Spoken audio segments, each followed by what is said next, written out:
so Tuggy goes on to say that he's already discussed Trinity in his Stanford Encyclopedia entry. For you, he's speaking to me now, for you to present this is what I think the Trinity is at best misleading. I deny that there is any one Trinity theology hiding behind the common language. See my short book, What is the Trinity? For an accessible way into seeing the differences. Of course, Tuggy's comments, he says, of course, I've always known that the aim of Trinity theorizing is to avoid both modalism and tritheism.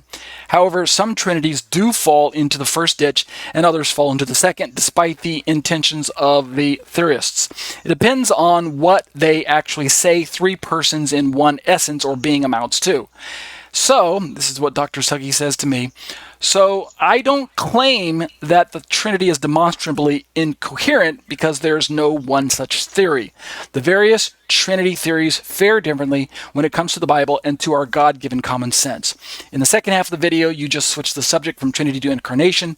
I think the common way of reading that famous passage in Philippians 2 is mistaken. On that, see my, and he puts a little link to his Trinity's podcast there. It's Trinity's blog.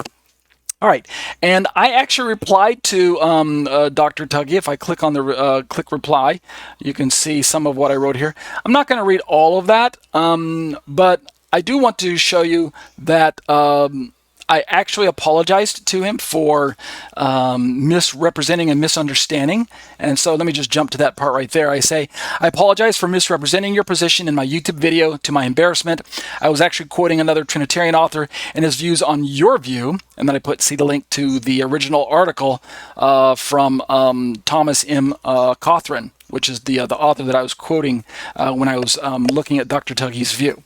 And so I go on to say, in conclusion, nevertheless, as an additional author, I realize that I am personally fully responsible for my poor research in differentiating between primary and secondary sources, as well as how accurate they do or do not corroborate with each other at any given time.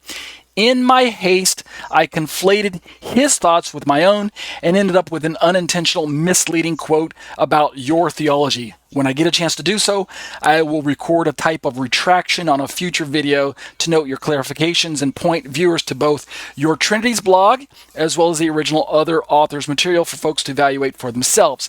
Keep up the good work, reminding fellow Christians to, quote, love God enough to think about him. That's a line from his podcast. Can't wait for you and I to meet Yeshua in heaven one day so that he can set the record straight for both of us. Laugh out loud. And then I signed my reply there. By the way, this video that I'm recording right now live with all of you listening along does represent some of the what I said. I'm going to record a type of retraction. So I'm apologizing to Dr. Tuggy for misrepresenting his perspective. However, what I didn't apologize for in my video is that, and I say this here, that being said, nevertheless, as a Messianic Jew, I nevertheless fundamentally disagree with one of your primary arguments about Yeshua Jesus being a creature of God. This type of Christology reminds me too much of Arianism and what the JWs and Mormons teach. Yes, I realize that the man Jesus had beginnings and was born just like all human beings were, yet I accept that his heavenly origins are rooted in the eternal Word that has forever existed with the Father.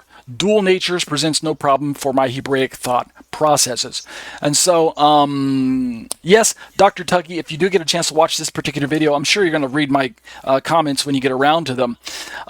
Seeing the reply in your inbox there. I disagree with your position as a Unitarian. However, I apologize for misrepresenting you in my particular video since I was quoting another author, not quoting the primary source, which would have been you. So, my bad. I apologize. Hope you and I can still continue to dialogue, perhaps one day, and maybe even have a discussion about this particular topic. Oh, by the way, that particular article, if you're interested in looking it up for yourself, which I linked to in my video, is The Trinity Contradictory? The Case of Dale Tuggy by Thomas M. Cawthron. I'm not sure how to say his name there. You can read that article for yourself. The link is in my video below.